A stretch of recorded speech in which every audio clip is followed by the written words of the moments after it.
અરે લક્ષ્મણ ભૈયા, જો ને પંચવટી આવી ગઈ છે, સામે મેદાન પણ સારું છે, સામે સુંદર મજાનું તળાવ પણ છે, તો અહીં આપણે ઝૂંપડી બાંધીને રહીએ. અરે હા ભાઈ રામ, તમે કહો એ બરાબર છે.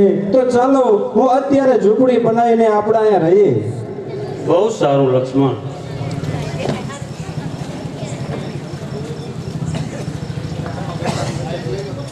અરે સ્વામિનાથ, અત્યારે બહુ જ ભૂખ લાગી છે, તો આ જંગલની અંદર જઈ અને સારા એવા ફળ લઈ આવો ને.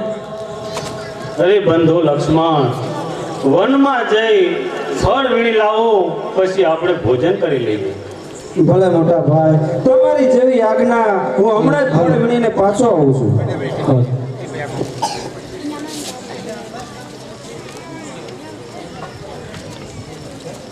પતિ રાવણનો બોલો, લંકેશ મહારાજાનો.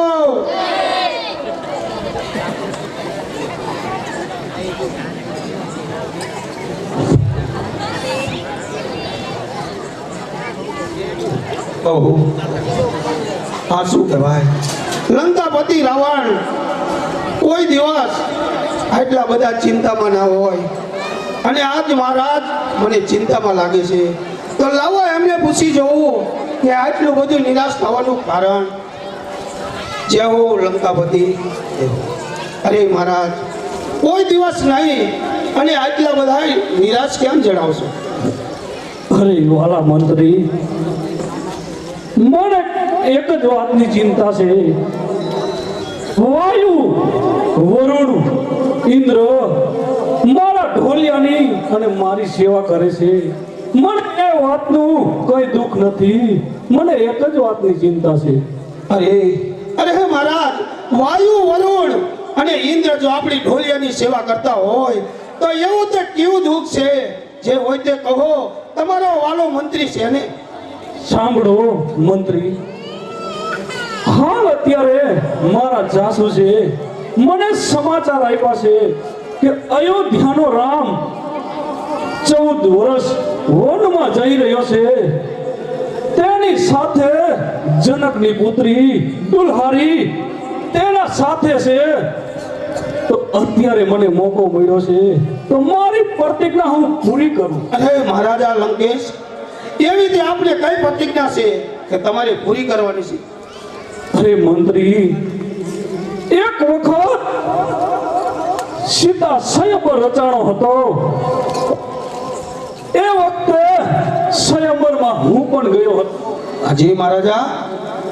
ત્યારે જનક રાજાએ એક શરત રાખેલી હતી કે જે ધનુષ્ય ઉપાડી અને ટંકાર કરે, બરોબર છે, તેને વડમાળા પહેરાવશે. એ વખતે મારાથી એક કામ ન થયું. ત્યારે મેં પાછું વળીને જોયું, ત્યારે સીતાએ મારી હસી ઉડાડી હતી. અરે મહારાજા.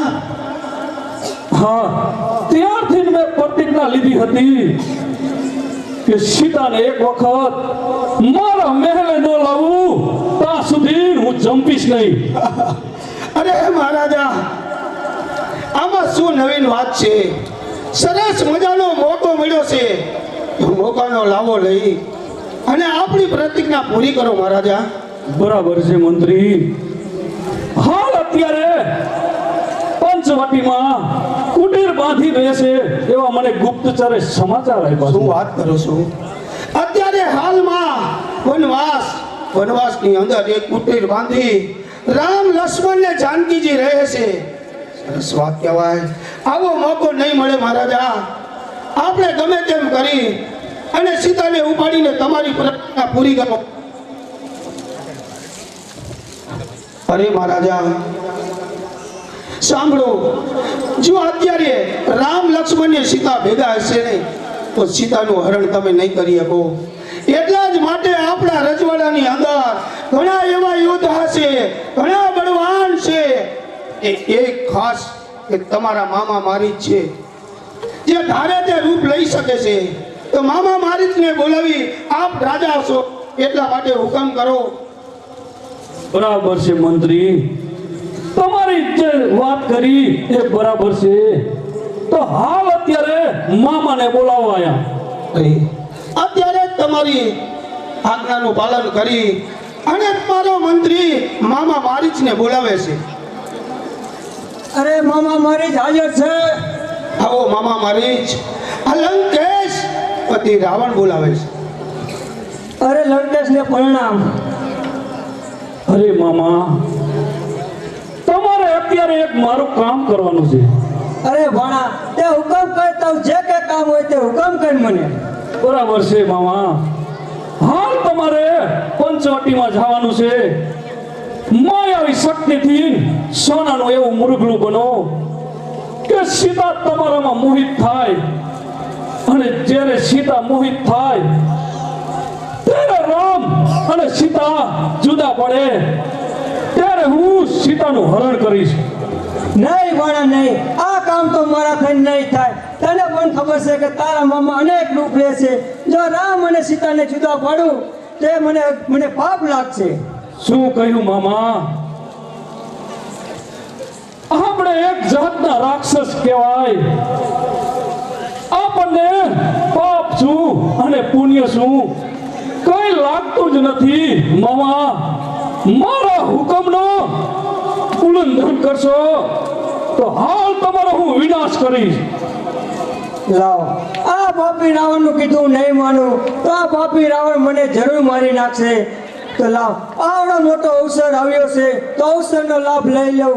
કેમ કે સોનાનું મુલકનું બની જાઉં અને મારી પાસે રામ દોડે અને પાછો વળી રામના દર્શન કરતો જાઉં તો જ આ રાક્ષસ કુળમાં મારું ઉદ્ધાર થશે.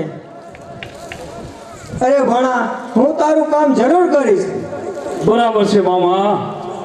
આપ જલ્દી જાઓ અને હું તમારી પાછળ જ આવું છું. અરે હાલ જ જાઉં છું. અરે મંત્રી, આવો મહારાજા. મામા અત્યારે પંચવટીમાં જ્યાં છે તો હું પણ તૈયારી કરું. ચાલો ચાલો તો આપણા રાજુ.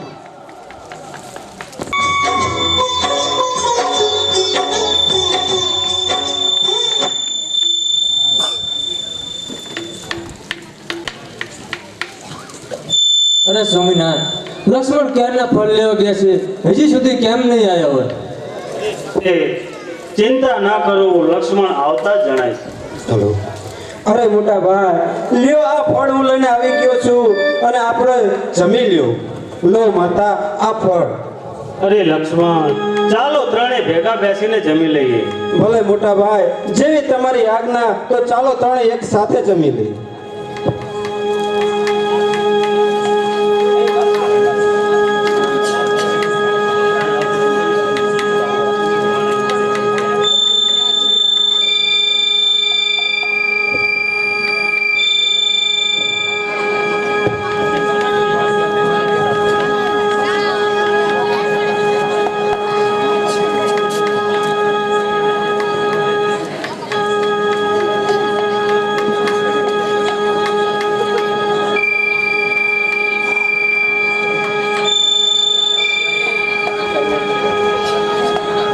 ઓહ, આ શું કેવું સુંદર મજાનું હરણ, કેવું સરસ અને સુંદર લાગી રહ્યું છે. અરે સ્વામિનાથ, જુઓ તો ખરા સામે કેવું સુંદર મજાનું હરણ જઈ રહ્યું છે. જાઓ અને મને જલ્દી લઈ આપો ને. અરે આ શું તમે બોલો છો? આપણાથી હરણને ના પકડાય, કારણ કે જો આપણે હરણને પકડીએ તો તે મરી જાય, માટે આપણે પાપના ભાગીદાર બનીએ. હે ને સ્વામિનાથ, અત્યારે સુંદર હરણને મારે પાસે લાવો, કારણ કે એનું કાપડું બનાવી મારે પહેરવું છે. તમે જાઓ, જલ્દી જાઓ અને એને મારી પાસે લાવો. સીતે નહીં. અરે સીતે,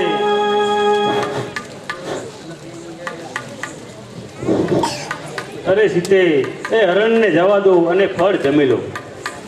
એટલે સ્વામિનાથ, જ્યાં સુધી એ હરણને મારી પાસે નહીં લાવો ને ત્યાં સુધી હું આ ફળ જમવાની નથી. અરે લક્ષ્મણ, જો હું હરણને પકડવા નહીં જાઉં તો સીતાજીને ખોટું લાગશે, માટે મારા ધનુષ્ય અને બાણ લાવો. અને પંચકુટી અને ઝૂંપડી છોડીને તમે ક્યાંય જતા નહીં, કારણ કે આ માયાવી જંગલ કહેવાય. હું હમણાં જ હરણને પકડીને પાછો આવું છું. અરે મોટા ભાઈ, લ્યો આ ધનુષ અને તમે જાઓ. તમારી જેવી આજ્ઞા એ